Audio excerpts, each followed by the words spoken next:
ओम शांति। 5 सितंबर 2020। बाबा के महावाक्य। मीठे बच्चे, इस बेहद के नाटक में तुम आत्माओं को अपना अपना पार्ट मिला हुआ है। अभी तुम्हें यह शरीर रूपी कपड़े उतार घर जाना है, फिर नए राज्य में आना है। प्रश्न: बाप कोई भी कार्य प्रेरणा से नहीं करते, उनका अवतरण होता है। यह किस बात से सिद्ध होता है? उत्तर: बाप को कहते ही हैं करन करावन हार। प्रेरणा का तो अर्थ है विचार। प्रेरणा से कोई नई दुनिया की स्थापना नहीं होती है।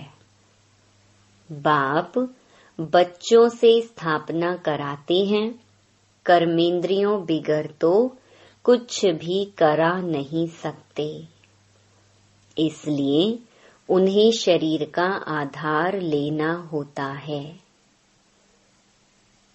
ओम शांति।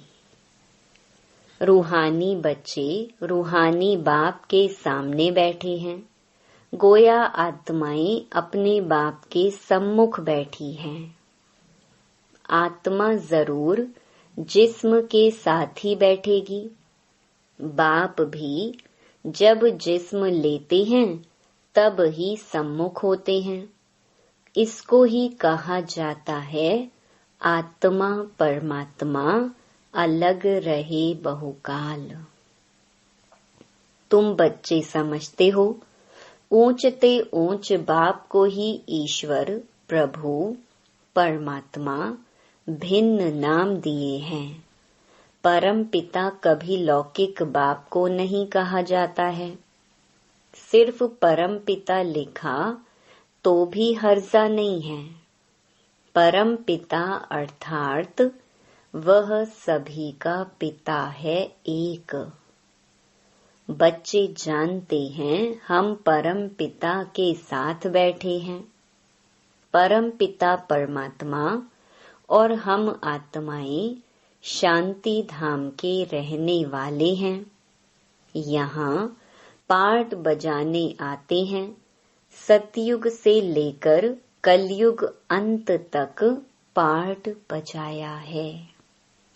यह हो गई नई रचना। रचता बाप ने समझाया है कि तुम बच्चों ने ऐसे पार्ट बजाया है। आगे यह नहीं जानते थे कि हमने 84 जन्मों का चक्र लगाया है। अभी तुम बच्चों से ही बाप बात करते हैं जिन्होंने 84 का चक्र लगाया है। सब तो 84 जन्म नहीं ले सकते हैं। यह समझाना है कि 84 का चक्र कैसे फिरता है। बाकी लाखों वर्ष की तो बात ही नहीं। बच्चे जानते हैं कि हम हर 5000 वर्ष बाद पार्ट बजाने आते हैं। हम पार्टधारी हैं। ऊंचते ऊंच भगवान का भी विचित्र पार्ट है। ब्रह्मा और विष्णु का विचित्र पार्ट नहीं कहेंगे। दोनों ही 84 का चक्र लगाते हैं। बाकी शंकर का पार्ट इस दुनिया में तो है नहीं। त्रिमूर्ति में दिखाते हैं स्थापना, विनाश, पालना। चित्रों पर समझाना होता है। चित्र जो दिखाते हो उस पर समझाना है। संगम युग पर पुरानी दुनिया का विनाश तो होना ही है। प्रेरक अक्षर भी रॉन्ग है। जैसे कोई कहते हैं आज हमको बाहर जाने की प्रेरणा नहीं है। प्रेरणा यानी विचार। प्रेरणा का कोई और अर्थ नहीं है। परमात्मा कोई प्रेरणा से काम नहीं करता, ना प्रेरणा से ज्ञान मिल सकता है। बाप आते हैं इन कर्मेंद्रियों द्वारा पार्ट बजाने। करन करावन हार है ना, कराएंगे बच्चों से, शरीर बिगड़ तो कर ना सके। इन बातों को कोई भी जानते नहीं, ना ईश्वर बाप को ही जानते हैं। ऋषि मुनि आदि कहते थे हम ईश्वर को नहीं जानते, ना आत्मा को ना परमात्मा बाप को कोई में ज्ञान नहीं है। बाप है मुख्य क्रिएटर, डायरेक्टर, डायरेक्शन भी देते हैं, श्रीमत देते हैं। मनुष्यों की बुद्धि में तो सर्वव्यापी का ज्ञान है। तुम समझते हो बाबा हमारा बाबा है, वो लोग सर्वव्यापी कह देते हैं, तो बाप समझ ही नहीं सकते। तुम समझते हो यह बेहद के बाप की फैमिली है। सर्वव्यापी कहने से फैमिली की खुशबू नहीं आती, उनको कहा जाता है निराकारी शिव बाबा, निराकारी आत्माओं का बाबा। शरीर है तब आत्मा बोलती है कि बाबा, बिगर शरीर तो आत्मा बोल ना सके।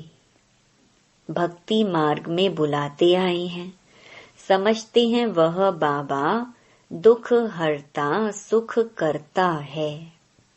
सुख मिलता है सुख धाम में, शांति मिलती है शांति धाम में। यहाँ है ही दुख, यह ज्ञान तुमको मिलता है संगम पर, पुराने और नए के बीच। बाप आते ही तब हैं जब नई दुनिया की स्थापना और पुरानी दुनिया का विनाश होना है। पहले हमेशा कहना चाहिए नई दुनिया की स्थापना, पहले पुरानी दुनिया का विनाश कहना रॉन्ग हो जाता है। अभी तुमको बेहद के नाटक की नॉलेज मिलती है। जैसे उस नाटक में एक्टर्स आते हैं तो घर से साधारण कपड़े पहनकर आते, फिर नाटक में आकर कपड़े बदलते हैं, फिर नाटक पूरा हुआ तो वह कपड़े उतारकर घर ले जाते हैं। यहाँ तुम आत्माओं को घर से अशरीरी आना होता है। यहाँ आकर यह शरीर रूपी कपड़े पहनते हो। हर एक को अपना अपना पार्ट मिला हुआ है। यह है बेहद का नाटक। अभी यह बेहद की सारी दुनिया पुरानी है, फिर होगी नई दुनिया। वह बहुत छोटी है, एक धर्म है। तुम बच्चों को इस पुरानी दुनिया से निकल फिर हद की दुनिया में, नई दुनिया में आना है, क्योंकि वहाँ है एक धर्म। अनेक धर्म अनेक मनुष्य होने से बेहद हो जाती। वहाँ तो है एक धर्म, थोड़े मनुष्य। एक धर्म की स्थापना के लिए आना पड़ता है। तुम बच्चे इस बेहद के नाटक के राज को समझते हो कि यह चक्र कैसे फिरता है। इस समय जो कुछ प्रैक्टिकल में होता है उसका ही फिर भक्ति मार्ग में त्योहार मनाते हैं। नंबरवार कौन कौन से त्योहार हैं यह भी तुम बच्चे जानते हो।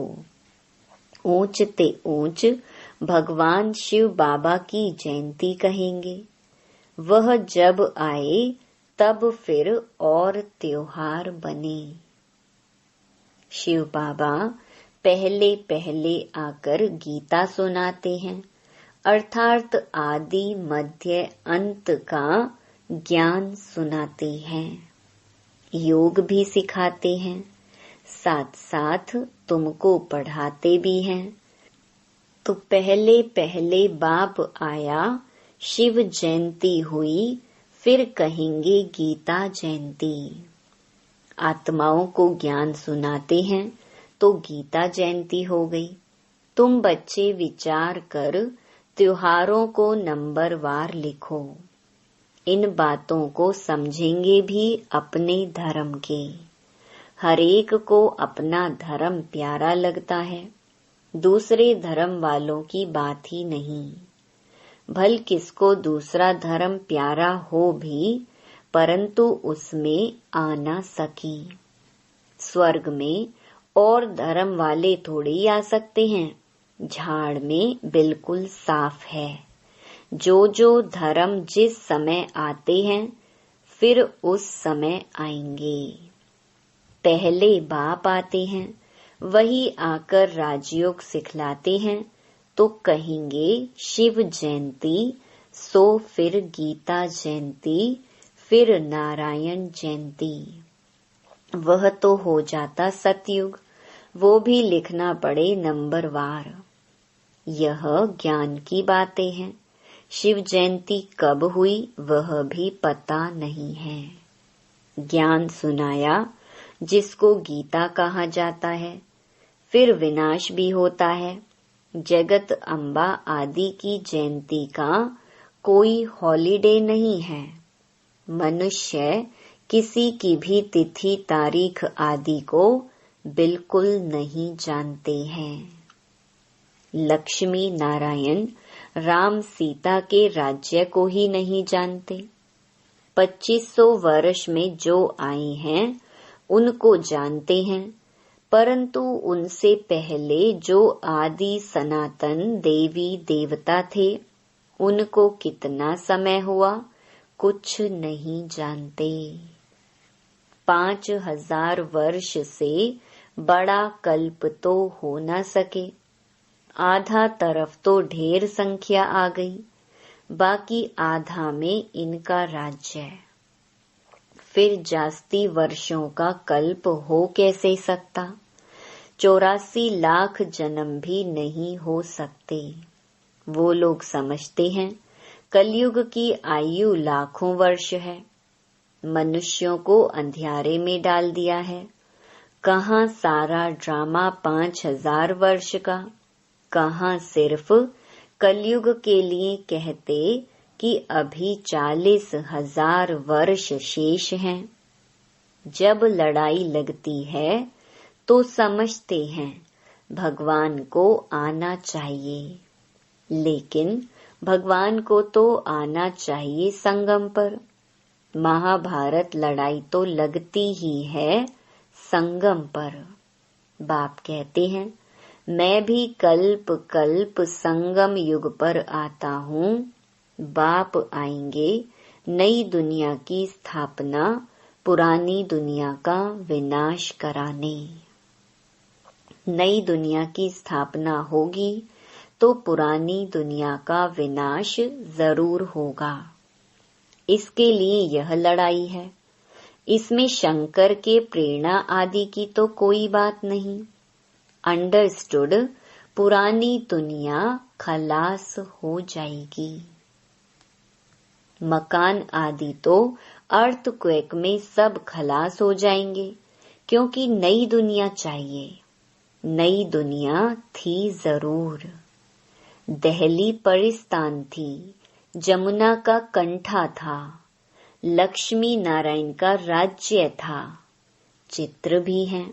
लक्ष्मी नारायण को स्वर्ग का ही कहेंगे। तुम बच्चों ने साक्षात्कार भी किया है कि कैसे स्वयंवर होता है।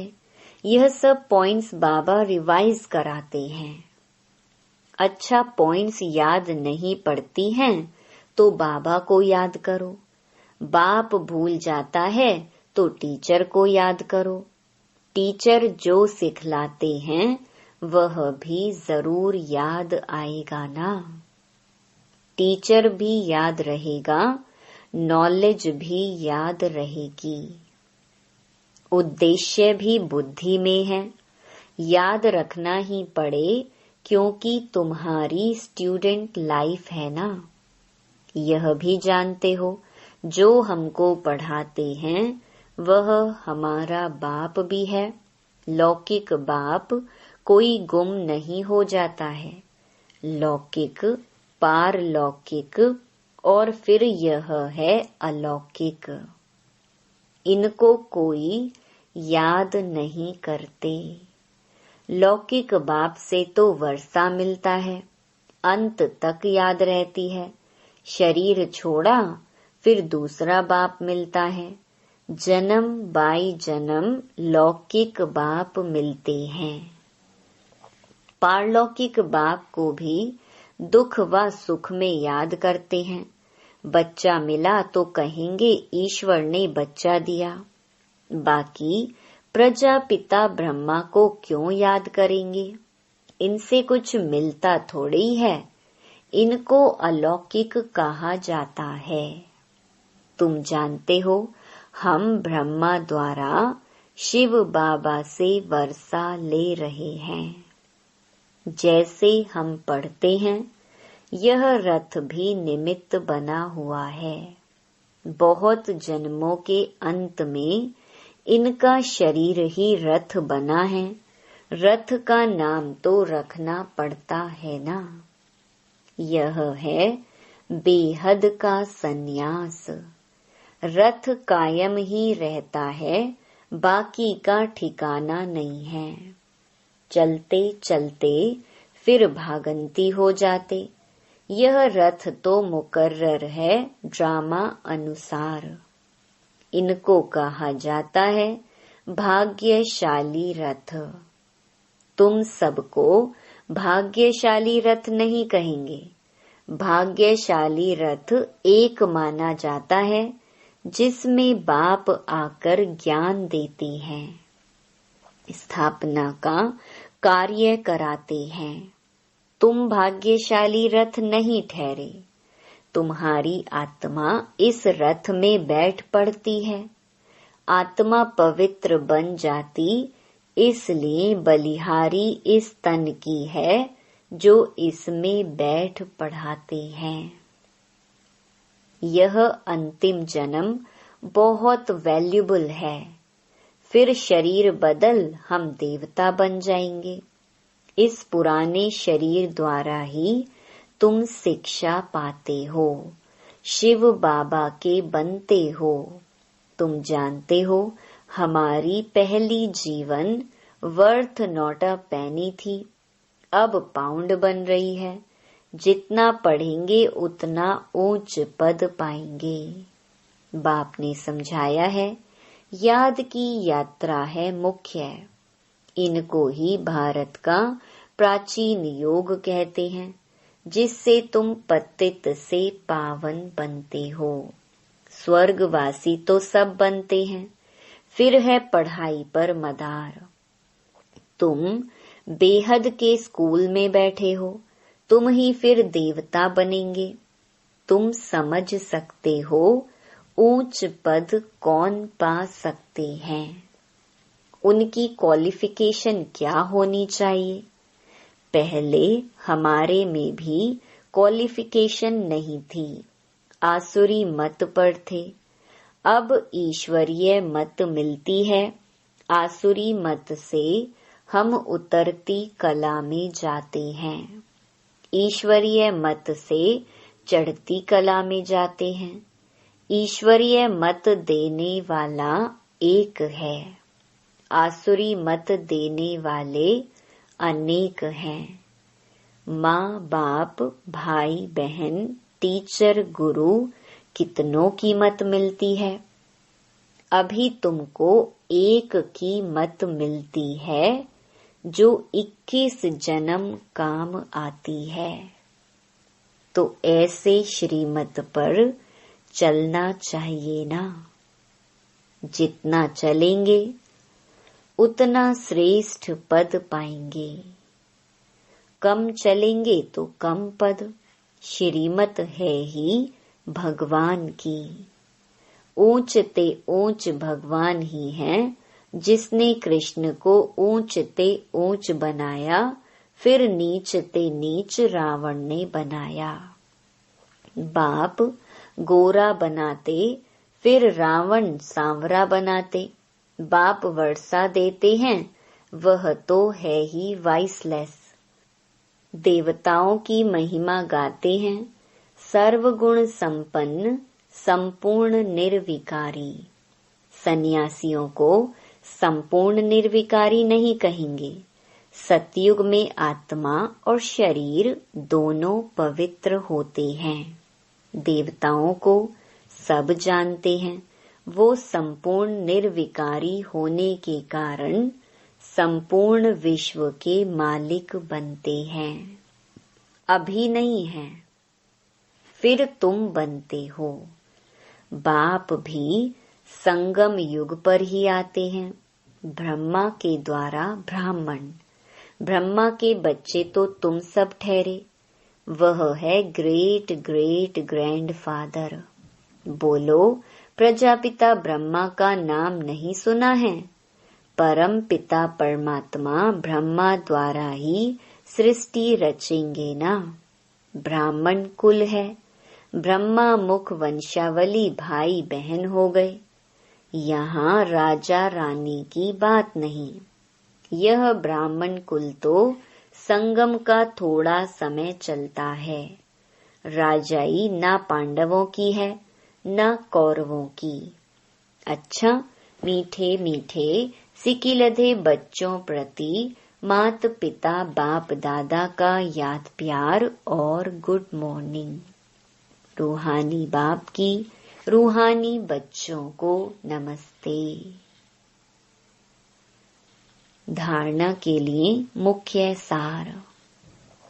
पहला, 21 जन्म श्रेष्ठ पद का अधिकारी बनने के लिए सब आसुरी मतों को छोड़ एक ईश्वरीय मत पर चलना है। संपूर्ण वाइसलेस बनना है। दूसरा, इस पुराने शरीर में बैठ बाप की शिक्षाओं को धारण कर देवता बनना है। यह है बहुत वैल्यूबल जीवन। इसमें वर्थ पाउंड बनना है। वरदान, सर्व संबंधों के सहयोग की अनुभूति द्वारा निरंतर योगी सहज योगी भव। हर समय बाप के भिन्न भिन्न संबंधों का सहयोग लेना अर्थात अनुभव करना ही सहज योग है। बाप कैसे भी समय पर संबंध निभाने के लिए बंधे हुए हैं। सारे कल्प में अभी ही सर्व अनुभवों की खान प्राप्त होती है, इसलिए सदा सर्व संबंधों का सहयोग लो और निरंतर योगी सहज योगी बनो। क्योंकि जो सर्व संबंधों की अनुभूति व प्राप्ति में मगन रहता है, वह पुरानी दुनिया के वातावरण से सहज ही उपराम हो जाता है। स्लोगन, सर्व शक्तियों से संपन्न रहना यही ब्राह्मण स्वरूप की विशेषता है। ओम शांति।